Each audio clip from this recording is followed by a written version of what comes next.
Quero convidar você a abrir a sua Bíblia no Evangelho de Marcos, capítulo de número 8, essa noite.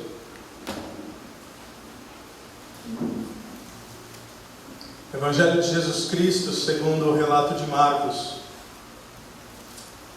capítulo de número 8.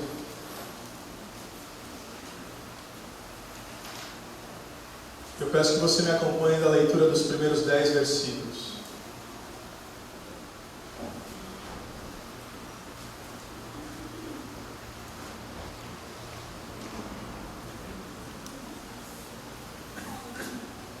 Evangelho de Marcos, capítulo de número 8, versículos 1 a 10, a palavra de Deus diz assim: Naqueles dias, outra vez, reuniu-se uma grande multidão.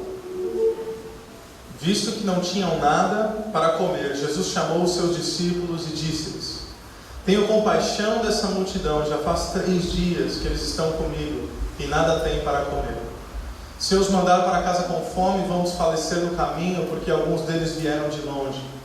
Seus discípulos responderam: Onde nesse lugar deserto poderia alguém conseguir pão suficiente para alimentá-los?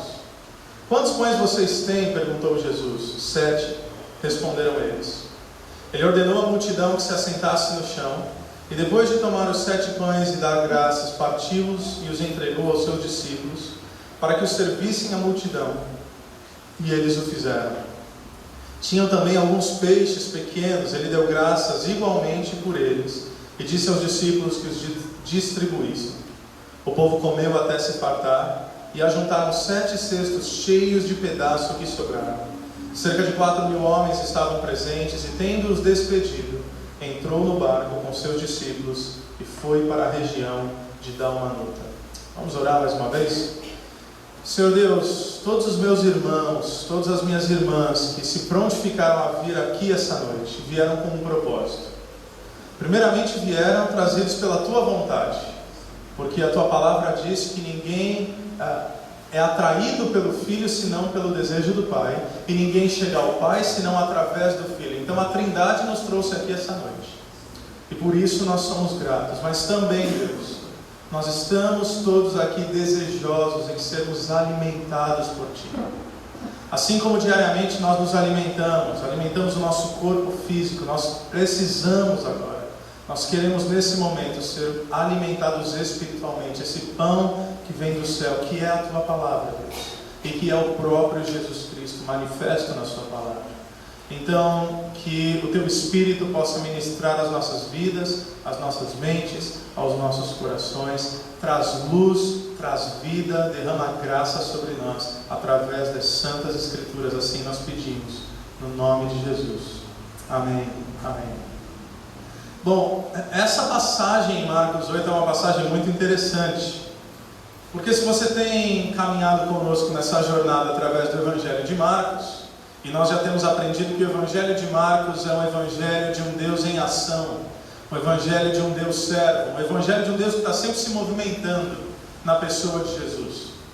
É óbvio que o Marcos ele traz ensinamentos de Jesus, é óbvio que o Marcos ele traz algumas falas importantíssimas de Jesus, como algumas que nós veremos essa noite, mas Marcos parece que ele se preocupa exatamente com a atitude, com a ação de Jesus.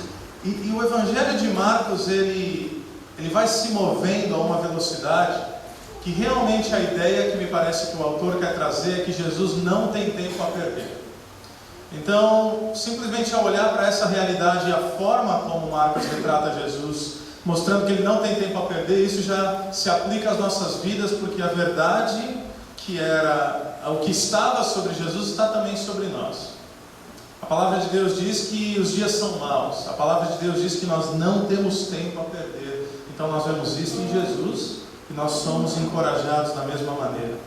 Mas eu digo que essa passagem é uma passagem interessante porque se você tem acompanhado conosco a leitura, o estudo, a reflexão a partir desse Evangelho, você se lembra que já houve uma outra multiplicação dos pães, né? A multiplicação diante de 5.000 homens, fora mulheres, fora crianças. Então facilmente nós podemos estimar ali uma multidão de 15, 18, 20 mil pessoas.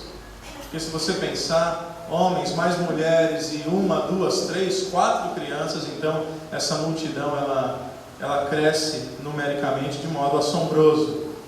E aí nós temos a segunda multiplicação dos pães, que é essa diante da qual nós estamos essa noite. E quando você lê esse relato, o episódio é quase idêntico. Tirando alguns números, a segunda multiplicação praticamente se repete.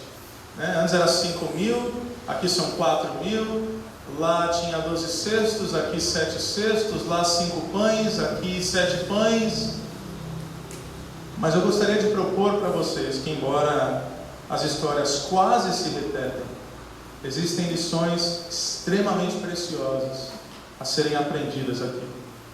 Então, versículos 1 e 2, a palavra de Deus diz que naqueles dias outra vez reuniu-se uma grande multidão, visto que não tinham nada para comer. Jesus chamou os seus discípulos e disse-lhes: tenho compaixão desta multidão. Já faz 3 dias que eles estão comigo e nada têm para comer. A primeira diferença em relação à primeira multiplicação dos pães é que nesse momento Jesus agora ele está em território estrangeiro, está em território gentil, está em território pagão, se assim você quiser chamar. E isso é crucial no entendimento e na compreensão dos valores que Jesus vai tentar trazer através dessa história. Que quando ele diz que ele tem compaixão dessa multidão, o que ele está dizendo para os seus discípulos que tem um contexto judaico? Ele está dizendo: desses aí que vocês chamam de cerimonialmente impuros, esses aí que vocês dizem não possuir as promessas de Deus, esses aí que são os excluídos e os rejeitados pela comunidade de Israel, diante desses eu me compadeço. Isso para os judeus, isso para discípulos de Jesus que tinham um passado judaico e ainda carregavam coisas fortíssimas desse passado, isso era um negócio inimaginável.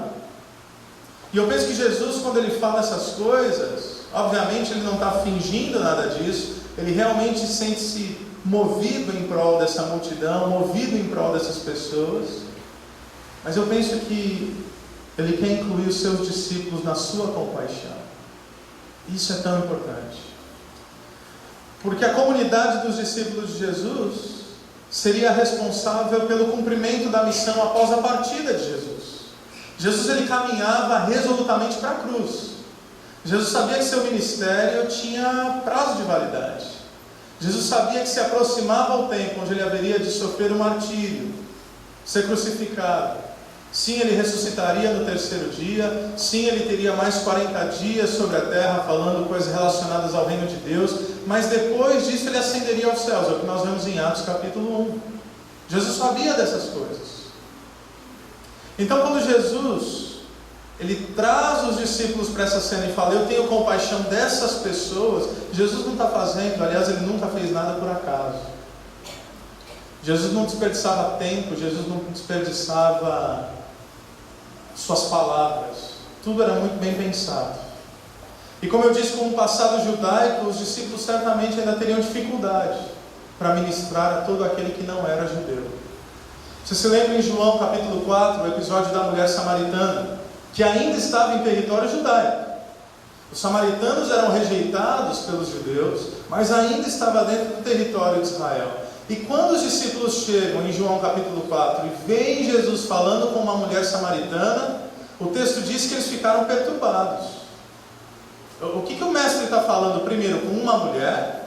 Segundo, com uma mulher samaritana. Terceiro, com uma mulher de caráter duvidoso, conhecida por uma vida de certa imoralidade. Uma mulher que já havia passado por inúmeros relacionamentos e buscava a saciedade no outro. Buscava a saciedade num relacionamento que obviamente não cumpria esse papel na sua vida, até que ela se depara com Jesus, aquele que oferece a ela uma água viva, o único que poderia matar a sede dessa mulher. E não era apenas uma sede física, mas era uma sede existencial. Então os discípulos tinham dificuldade com isso. Quando nós avançamos na leitura bíblica e nós lemos Atos 10, Jesus já ascendeu aos céus. Nós temos o episódio de Pedro e Cornélio. Alguns de vocês se lembram desse episódio. Pedro está ali num quarto superior, ele tem uma visão dada por Deus, e desce ali um lençol com diferentes animais, inclusive animais impuros. E a partir dessa visão profere-se também uma voz que diz: Pedro, mata e come. O que o Pedro responde? Negativo, Senhor, esses lábios nunca tocaram nada impuro.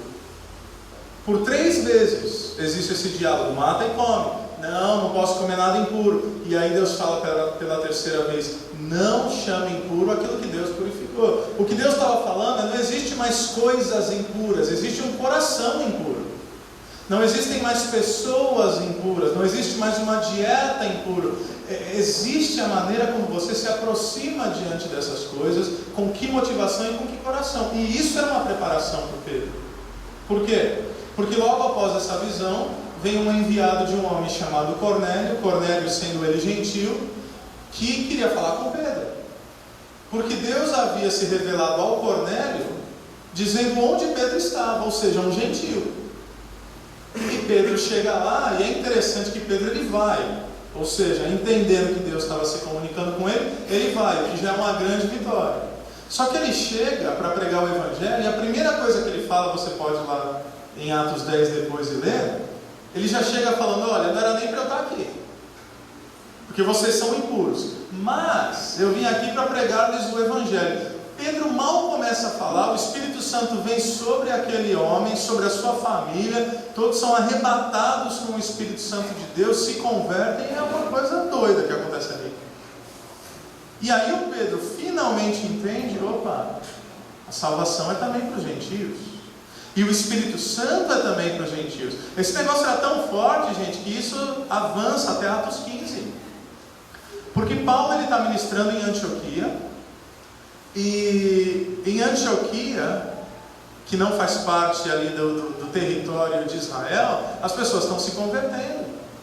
E ali aquela igreja é uma igreja viva, é uma igreja vibrante, é uma igreja que envia missionário.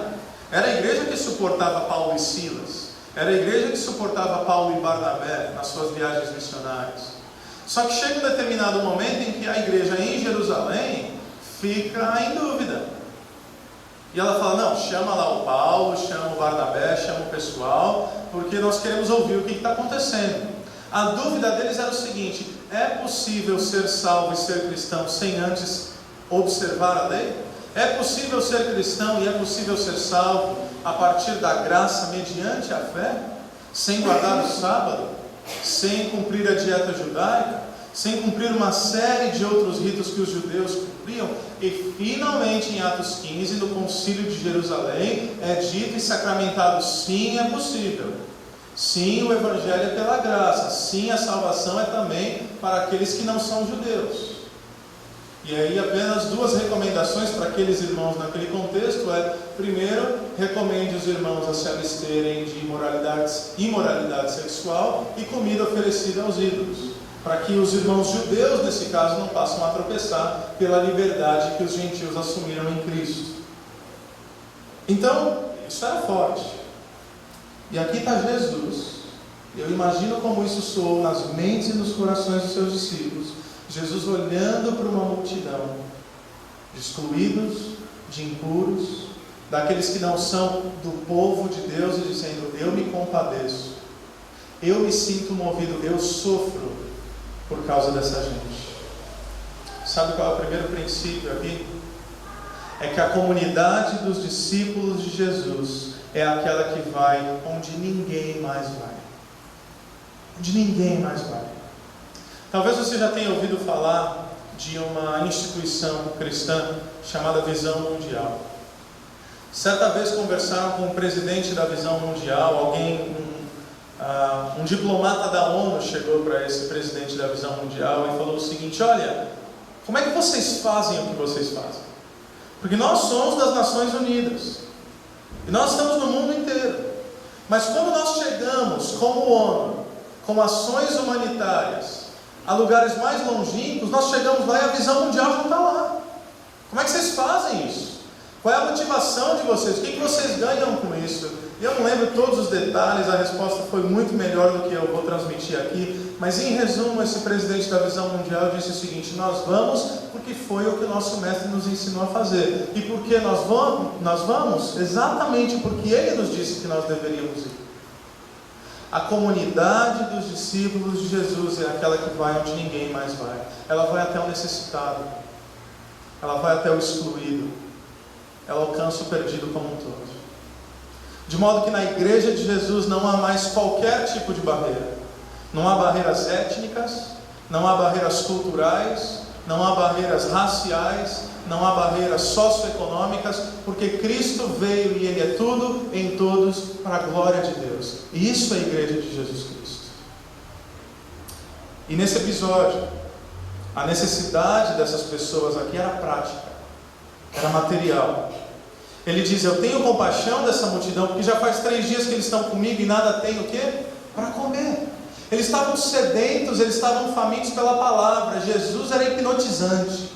Eles não queriam ir embora, eles não queriam largar Jesus, eles não queriam parar de ouvir essas verdades atemporais, essas verdades que transcendem, que são eternas. Mas já tem 3 dias, eles não têm mais nada para comer. E Jesus sente-se movido por isso. Algo tão simples como aplicação para nós. Quem tem fome, meus irmãos, não precisa de uma oração. Quem tem fome precisa de comida. Quem tem fome precisa de pão. E às vezes, pode ser que nós estejamos tentando ser tão super espirituais, que nós não estamos tendo olhos atentos para a necessidade que está latente diante de nós. E essa é a ideia que o próximo versículo traz. Olha o que o versículo 3 vai dizer: se eu os mandar para casa com fome, eles vão desfalecer no caminho, porque alguns deles vieram de longe.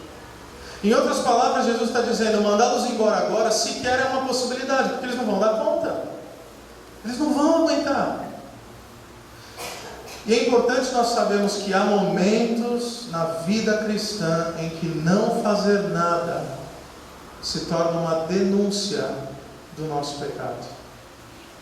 A palavra de Deus diz que, sabendo o bem que podemos fazer e não fazendo, nós cometemos pecado. Nós vivemos em uma sociedade completamente egoísta. Nós vivemos em uma sociedade que pensa apenas em si. Nós somos fruto desse pensamento, nós somos fruto dessa sociedade. E aí, em alguns casos, nós podemos nos deparar com uma realidade e pensar: isso não é problema meu. Se nós perguntássemos para Jesus: Jesus, é problema nosso? Ele diria: é claro, o sujeito está na tua frente. Se ele cruzou o teu caminho, é problema teu. Aliás, o Tiago falaria isso. Capítulo 2, versículos 15 a 17. O Tiago lhe diz: se um irmão ou irmã estiver necessitando de roupas e do alimento de cada dia, e um de vocês lhe disser: vá em paz, aqueça-se, alimente-se até satisfazer-se, sem porém lhe dar nada, de que adianta isso? Assim também a fé por si só, se não for acompanhada de obras, está morta. Quando a necessidade de alguém se encontra com a nossa possibilidade, provavelmente Deus está nos dizendo: eu quero agir através de você. É isso que Jesus vai mostrar aqui. O versículo 4 vai dizer: os seus discípulos responderam: mas onde nesse lugar deserto poderia alguém conseguir pão suficiente para alimentá-los? Está lembrando da primeira multiplicação? É a mesma história, né? Então eles estão ali, Jesus fala: o povo está com fome. Aí os discípulos falam: ah, tá, mas onde a gente vai comprar alguma coisa? Na primeira multiplicação, a ênfase deles é no recurso financeiro. Eles dizem o seguinte: mas Jesus, nem que nós tivéssemos 200 denários, você se lembra que 1 denário era suficiente para uma diária de um trabalhador braçal, então você faz as contas, são 200 dias de trabalho, é bastante dinheiro. Nem que tivéssemos 200 denários seria o suficiente para alimentar esse povo todo. Aqui a ênfase é na localização. Eles estão dizendo: olha, não tem onde, Jesus. Nós estamos no meio do nada, não tem lugar para comprar esse negócio. E mais uma vez, os discípulos estão colocando o foco deles, a atenção deles no problema, mesmo tendo a solução diante dos seus olhos. Os discípulos têm memória curta. Será que isso te lembra alguém? Quem são os discípulos? Somos nós. Nós somos essas pessoas que experimentamos milagre após milagre. Nós somos essas pessoas que experimentamos intervenções divinas por inúmeras vezes na nossa vida. Nós somos as pessoas que nos deparamos com uma situação muito além das nossas possibilidades, dos nossos recursos. Nós não conseguimos lidar com ela. Deus vem, Deus intervém e Deus realiza um milagre. E na próxima dificuldade, o que nós fazemos? Ai, Deus, não acredito, agora não vai dar. Cada luta, cada dificuldade, nós achamos que essa é sempre a mais difícil. Nós achamos que essa que está diante de nós é aquela que de fato é impossível. Mas deixa eu te falar uma coisa. Mesmo que seja impossível, está tudo certo. Porque impossibilidade é a especialidade de Deus. Se for possível, eu cuido, não precisa fé. Se for impossível, eu tenho que crer que Ele vai cuidar. Aí a fé se faz necessária e de fato eu posso ver um milagre a partir de Deus. Eu não sei como você chega aqui hoje, eu não sei com que dilemas, com tribulações, com que situações que você se deparou, mas Jesus, Ele está sempre olhando. Jesus, Ele está sempre cuidando. Quantas vezes você já duvidou? Quantas vezes você ainda duvida? A pergunta é, por que você duvida? Mas essa pergunta eu não faço só para você, eu faço para mim. Por que eu duvido? Eu tenho caminhado com Jesus Cristo desde a minha infância. Eu tenho caminhado com Cristo desde que eu me conheço por gente. Eu entreguei a minha vida a Jesus Cristo quando eu tinha ministério infantil, 5 anos de idade. Minha mãe se converteu quando eu tinha 2 anos de idade. Toda a minha caminhada. E eu nunca me afastei de Jesus Cristo. No sentido de eu nunca me desviei dos caminhos dele. E por um momento eu pensava que legal era o testemunho daquele que zoou o plantão, né? Fez tudo cada testemunho tem o seu valor. E eu aprendi com um irmão que não há testemunho mais forte do que o seu. Porque o meu testemunho é o mais forte para mim, o teu testemunho é o mais forte para você. Por quê? Porque foi você que viveu, não eu. Então você tem autoridade para contar aquilo que você viveu a partir de Deus. Mas certa vez eu fui confortado por Deus quando eu dizia, Deus, é quase que eu queria, sabe, eu vou me afastar, vou esculhambar um pouco aí para eu poder ter história para contar e um testemunho para dar, né? Enfim, e Deus ministrou no meu coração falando, você quer testemunho melhor do que ter caminhado comigo a tua vida toda? Eu falei, amém, Deus, é isso. Eu tenho tido o privilégio de caminhar com o Senhor a minha vida toda. E o porquê eu digo isso? Porque desde o momento, na minha infância, em que eu entreguei a minha vida para Jesus, até agora, todos esses anos depois, e alguns de vocês têm muito, mas muito mais anos de caminhada que eu tenho, muito mais anos de vida que eu tenho, muitas histórias para contar do que eu tenho, mas minha vida inteira, até esse momento, Jesus nunca falhou comigo. A pergunta é, por que então eu temo? Por que então você teme? Por que nós duvidamos? O segundo princípio aqui é que o testemunho da fidelidade de Deus deveria nos isentar do medo. Mas infelizmente nem sempre é assim, né? Porque nós somos seres humanos. Ainda mais no que diz respeito a ministrar na vida dos outros. Porque é isso que está acontecendo aqui. Porque Deus está querendo fazer algo e por vezes o nosso olhar ele é de incredulidade. E eu penso que é tão triste quando a própria igreja, preste atenção nisso, é triste quando a própria igreja se torna um empecilho para o avanço do reino de Deus. Meus irmãos, Deus deseja fazer coisas através da nossa vida. Deus deseja realizar coisas através das nossas comunidades. A minha oração, e tem sido essa oração constante na minha vida, e eu tenho compartilhado com alguns irmãos, é simples e curta. Eu tenho orado a Deus dizendo, Deus, não me permite atrapalhar o que o Senhor quer fazer. Não me permita ficar no caminho. E eu encorajo você a fazer essa mesma oração. Eu tenho certeza que ao passar do tempo, ao longo dos anos, Deus vai nos trazer inúmeros desafios. Mas a palavra de Deus diz que nós somos sal dessa terra e nós somos luz desse mundo. E como comunidade, nós somos essa comunidade, essa cidade sobre os montes que deveria brilhar a luz do Evangelho para a glória de Deus. Então, é triste quando a igreja, por causa da sua incredulidade, pensa, é muito difícil. Nós não temos o que é necessário. nós não temos os recursos suficientes, nós não temos pessoas suficientes, nós não temos talento suficiente, nós não temos fama o suficiente. Ei, pela graça de Deus, a nossa história não termina aqui. Porque ela poderia terminar aqui. É a segunda vez que isso acontece. É a segunda vez que Jesus pergunta a mesma coisa, fala a mesma coisa, e os discípulos respondem a mesma coisa. O que nós fazemos? Mas a graça de Deus permite que essa história não termine aqui. Jesus pergunta no versículo 5: quantos pães vocês têm? Quantos pães vocês têm? 7, responderam eles. Logo você se lembra também da primeira multiplicação. Da outra vez, o que vocês têm? 5 pães e 2 peixes. A pergunta de Jesus aqui para os discípulos de lá e para os discípulos de cá também, mais uma vez, é muito simples. O que Jesus está perguntando a mim e a você é: o que você tem disponível? O que é que você tem nas suas mãos? Alguns de vocês podem pensar: eu não tenho nada a oferecer. De certa forma, esse é um bom coração, porque não é um coração vaidoso. O problema é aquele que pensa: não, eu tenho muito a oferecer e sem mim a obra de Deus não vai. Não, vamos ter uma conversa, eu quero te explicar algumas coisas, que não é bem assim.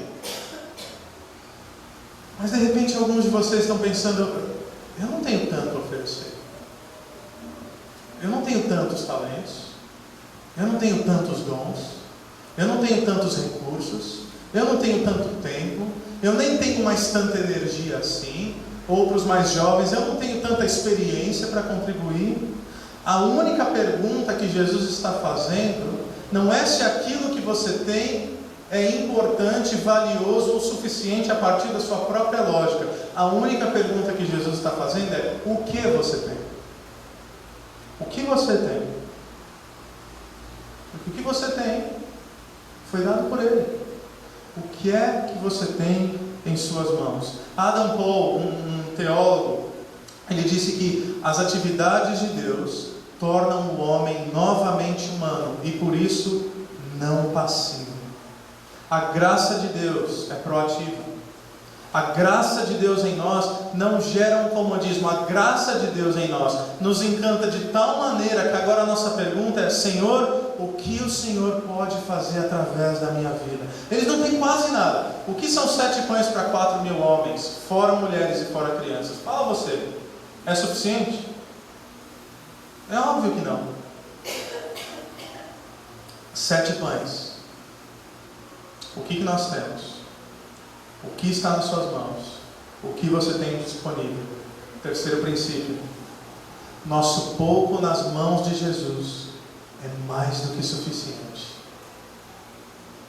Por mais óbvio e mais simples que isso possa soar para você, permita que isso ministre ao teu coração. O nosso pouco nas mãos de Jesus é mais do que suficiente. Moisés, o que você tem aí, Moisés? Eu tenho um cajado.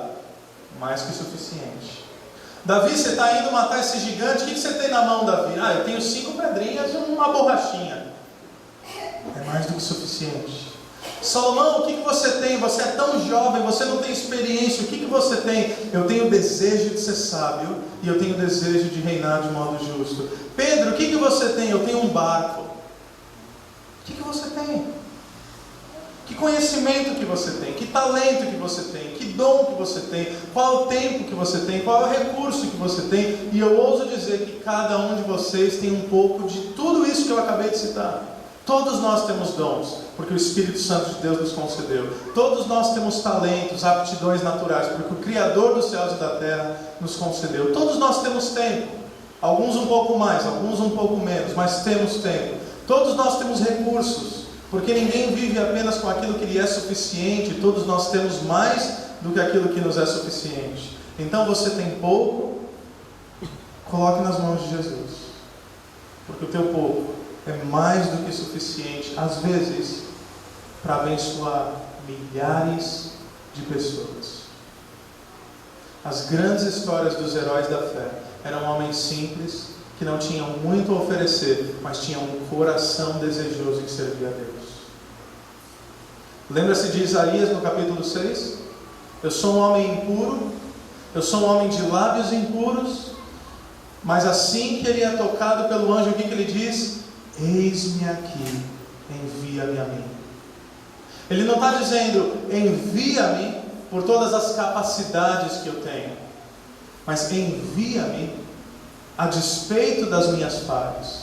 Porque se for o Senhor a me enviar, eu tenho certeza que o Senhor vai cuidar de todos os detalhes. Eu tenho um irmão, alguém que tem se tornado um grande amigo. O nome dele é Mário Freitas. Ele é fundador e presidente de uma instituição chamada Mais, a qual nós como igreja nos tornamos parceira da instituição Mais. Mais significa Missão de Apoio à Igreja Sofredora. E resumindo bastante a trajetória dele, ele era pastor, depois foi missionário na China, depois ele voltou para o Brasil, foi para Minas Gerais. E você se lembra daquela catástrofe que aconteceu no Haiti, se eu não me engano, 2009, 2010? Alguma coisa assim. Se você perguntar para o Mário, o que aconteceu? Ele viu na televisão aqueles haitianos, e ele viu um haitiano em específico dizendo, nós precisamos de tendas. Porque você se lembra, destruiu tudo. Tudo. As pessoas não tinham mais lugar para morar. Nós precisamos de tendas para ter um teto sobre nossa cabeça. O Mário sentiu compaixão por aquele povo. E ele sentiu Deus falando no coração dele, eu quero te usar para aquele povo. E ele disse, eu vou ser usado por Deus para levar tenda para esse povo. E ele começou a caminhar nisso. Ele não tinha nada. E ele compartilhou a visão com um e com o outro, até que teve uma grande igreja que falou, eu acredito em você e eu acredito nessa proposta. E aí daqui a pouco ele começou a viajar para o Haiti, 1 vez, 2 vezes, 5 vezes, 10 vezes. Acho que em 2 anos ele viaja umas 20 vezes para o Haiti, alguma coisa assim. E aí ele vê que não é apenas o Haiti, que tem outros lugares onde cristãos sofrem, tem outros lugares onde há calamidade. Eu não preciso falar mais sobre isso, nas últimas semanas nós falamos, mas você sabe que ainda hoje há cristãos morrendo simplesmente por causa da sua fé. Há cristãos que estão morrendo e que morreriam para ter o que você está tendo essa noite. Não é constrangedor? E às vezes para nós é tão difícil, às vezes para nós é tão banal, às vezes para nós é tão comum. Alguns cristãos morreriam e de fato morreram para ter o que você está tendo essa noite. Uma Bíblia, um estudo bíblico e uma comunidade. Seguir Jesus. Isso me constrange. O Mário não tinha nada. 5 anos depois ele se tornou a agência missionária mais relevante e a agência missionária que mais cresceu no Brasil, na história, em apenas 5 anos. E eles estão em vários lugares do mundo.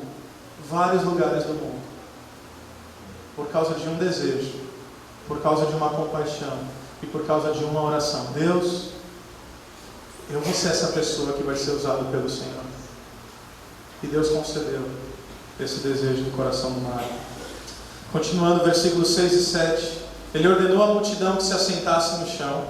E depois de tomar os 7 pães e dar graças, partiu-os e os entregou aos seus discípulos, para que os servissem à multidão. E eles o fizeram.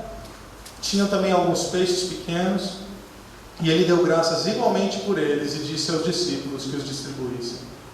Nós já vimos na primeira multiplicação, mas pão e peixe é a refeição comum daquela época, de uma pessoa simples. E o que nós vemos aqui é que primeiro Jesus ele pega o pão e antes de o milagre acontecer, antes de partir os pães, o que ele faz? Você consegue ver no texto? Ele dá graças. Primeiro ele agradece, depois ele parte o pão e depois o milagre é realizado. E deixa eu te dizer algo que eu creio que é um princípio bíblico. Não é uma doutrina que está encravada ali na pedra, mas eu creio que é um bom princípio. Que quem não é grato pelo que Deus já deu, dificilmente vai experimentar um milagre no que Ele ainda pode fazer. Até porque quem não é grato com o pouco que tem, não será grato se Deus lhe conceder mais. E isso não é uma questão de classe social. Isso é o pobre que é ingrato pelo pouco que tem. E se ilude dizendo, se eu tivesse mais, eu seria grato a Deus. Se eu tivesse mais, eu faria mais por Deus. Se eu tivesse mais, eu ajudaria mais na obra e no reino de Deus. Mentira. Quem não é grato pelo pouco que tem, nunca será grato na abundância. E isso é também com o rico. Porque para o rico pode ser que para ele nada jamais é suficiente. Eu tenho 1, eu quero 2, eu tenho 2, eu quero 4, eu tenho 4, eu quero 8, porque o padrão sempre está além, o padrão sempre está acima e nada é suficiente. Para um coração ingrato, meu irmão, tenha pouco ou tenha muito, nunca será suficiente. É por isso que Deus agradece antes mesmo de ver o milagre da multiplicação. E não apenas isso, mas a forma como Jesus realiza o milagre aqui é uma lição. Ele parte os pães e depois o que ele faz? Olha o texto. Ele parte os pães e ele dá nas mãos dos discípulos. Para quê? Para que os discípulos pudessem distribuir. Isso nos ensina um outro princípio do Evangelho. Que a provisão vem de Deus. Por que nós estamos providos? Por que nós temos fôlego de vida? Por que nós temos saúde para ir trabalhar? Por que nós temos recurso? Por que nós temos comida na nossa despensa? Porque Deus é o Pai nosso que provê o pão de cada dia. Isso está resolvido. A provisão vem de Deus, mas a distribuição vem dos discípulos de Jesus. Porque nós precisamos aprender que a ação divina não exclui a participação humana. Deus nos deu o privilégio de sermos seus cooperadores. Ele está realizando uma missão, Ele está saciando a fome e a sede das pessoas, física e espiritualmente. E quem Ele chama para fazer parte disso? Nós. E algumas coisas hoje em dia, principalmente no nosso país, são tão difíceis de falar, porque nós vivemos tempos estranhos. No nosso país nós tivemos uma cisão nesses últimos anos, por causa de uma questão política e ideológica. Há quem se alinhe à direita, há quem se alinhe à esquerda. Então, quando nós falamos de algumas coisas, eu sei que no teu coração alguns receios já são acolhidos. Não, mas espera aí. Nós precisamos saber separar as coisas. Evangelho é evangelho independentemente do tempo, da época, do país, da cultura, de quem está no governo ou de quem deixa de estar. Foi isso que Jesus nos ensinou. Eu tive fome e você me deu de comer. Eu tive sede e você me deu de beber. Eu estive nu e você me vestiu. Eu estive preso e você foi me visitar. E aí nós perguntaremos a Jesus naquele último dia: Senhor, Mestre, quando nós fizemos todas essas coisas por Ti? E Ele disse: quando você fez a cada um dos meus pequeninos, aos meus menores irmãos. Evangelho. O Evangelho é revolucionário. E meu amigo, o pastor Richard Simino, ele diz que a essência de um ministério genuíno, isto é, a essência do serviço cristão, é receber de Jesus e compartilhar. O mundo deseja apenas acumular. Os discípulos de Jesus Cristo observam aquilo que lhes é suficiente, mas observam também a necessidade daqueles que estão ao redor e se sentem privilegiados por fazerem investimentos espirituais. Agora, abre parênteses, não esse investimento como os teólogos da prosperidade propõem: invista e você vai ter de volta. Não, investimento eterno, investimento em vidas. Aquele que investe não porque pensa naquilo que pode lhe retornar nessa vida, mas aquele que investe porque sabe que nada é mais valioso do que a eternidade. E se o meu tempo, a minha energia, os meus recursos, os meus dons forem investidos na vida de uma pessoa, na obra de Deus, no reino de Deus, e essa pessoa chegar nos céus, e eu chegar nos céus junto com ela, e ela olhar e falar: obrigado porque você acreditou, isso não tem preço. Isso não tem preço. A essência do ministério genuíno é receber de Jesus e compartilhar. Às vezes, pela nossa falta de fé, a nossa tendência é sempre reter o que Deus nos dá. E quando Paulo escreve aos Filipenses no capítulo 4, agradecendo as ofertas que os cristãos em Filipos haviam investido na vida dele, o versículo 19 diz algo lindo. Ele diz: Isso também é para nós.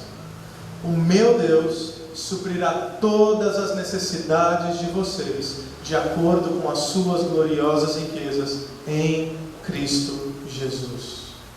Às vezes eu penso, mas eu tenho tão pouco tempo, eu tenho tão pouco dinheiro, eu tenho tão poucos dons, eu tenho tão poucos talentos. Teu pouco, nas mãos de Jesus, é mais do que suficiente. Vai lhe faltar? De modo algum, porque a promessa do reino de Deus, que é aquele que acredita no reino, investe a sua vida no reino, a promessa é: o meu Deus vai suprir todas as necessidades de vocês, sempre, sempre. Pode parecer absurdo, eu já contei para alguns de vocês, mas eu me lembro, numa época da minha vida e da vida da minha esposa, no início do nosso casamento, eu ganhava R$500.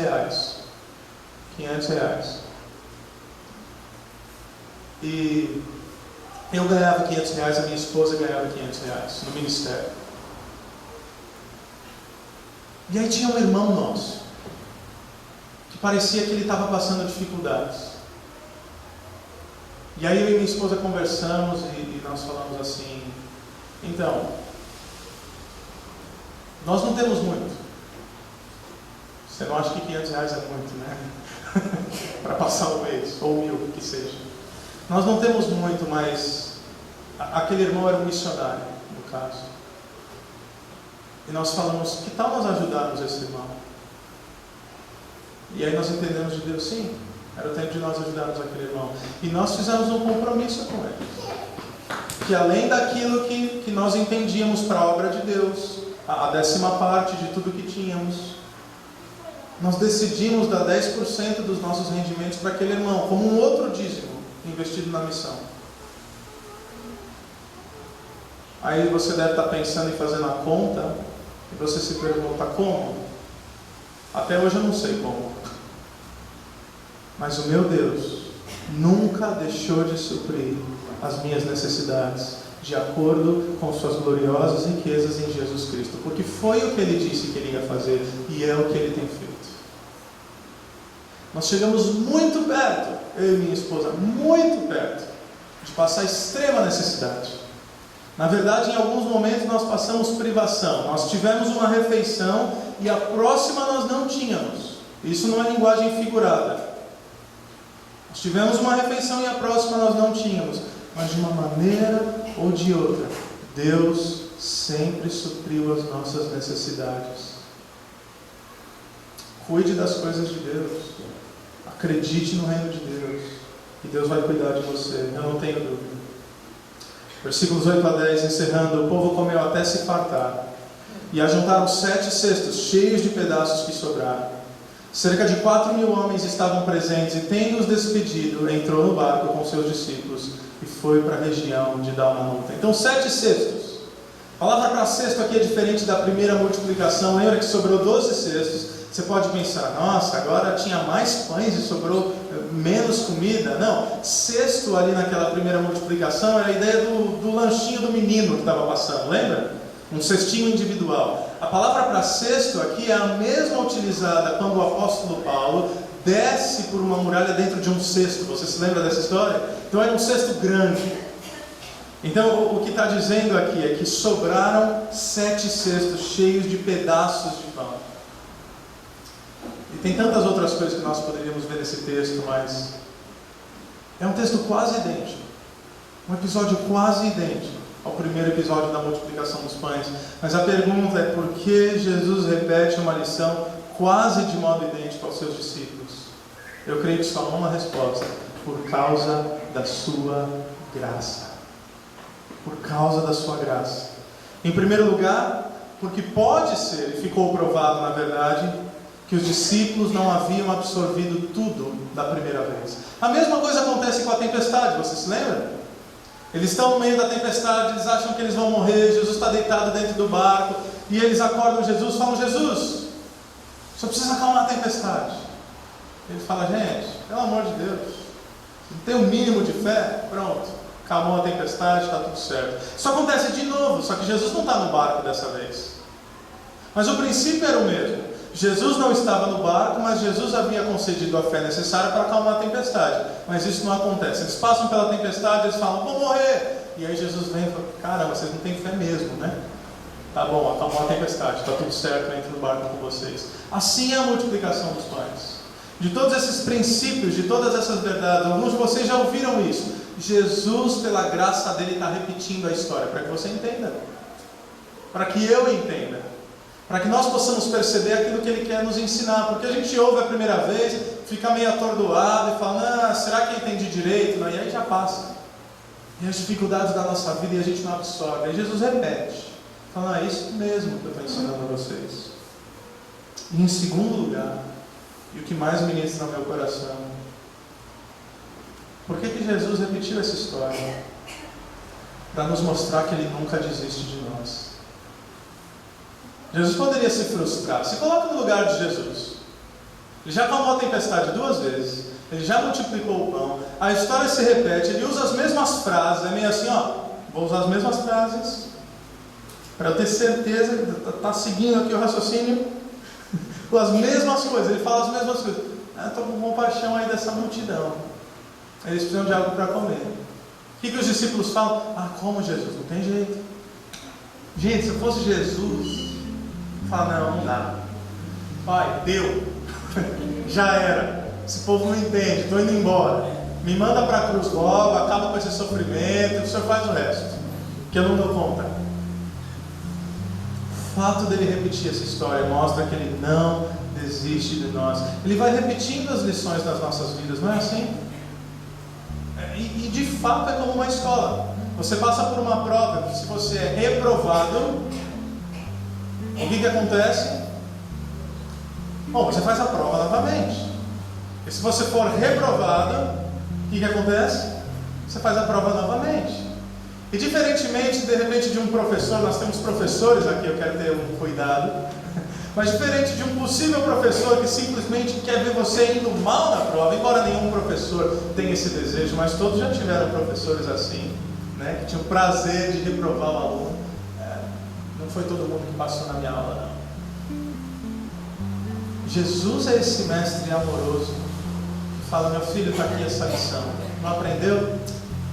Tudo bem, vamos fazer de novo. Não aprendeu ainda? Tudo bem, eu te ajudo, eu estou do teu lado. Ele não desiste de nós. Isso porque Ele nos ama.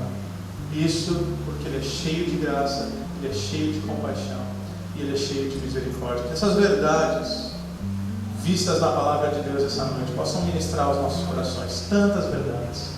Que isso possa aquecer nossos corações, iluminar nossas mentes e que nós possamos ser resposta de Deus a um mundo que sofre.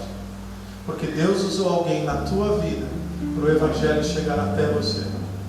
Deus certamente já usou pessoas em momentos de necessidade na sua vida, seja material, seja física, seja afetiva, seja espiritual. O que isso diz a nós? Tal como nós fomos agraciados por Deus através da vida de outros irmãos, nós também queremos ser resposta de Deus na vida daqueles que necessitam. Amém?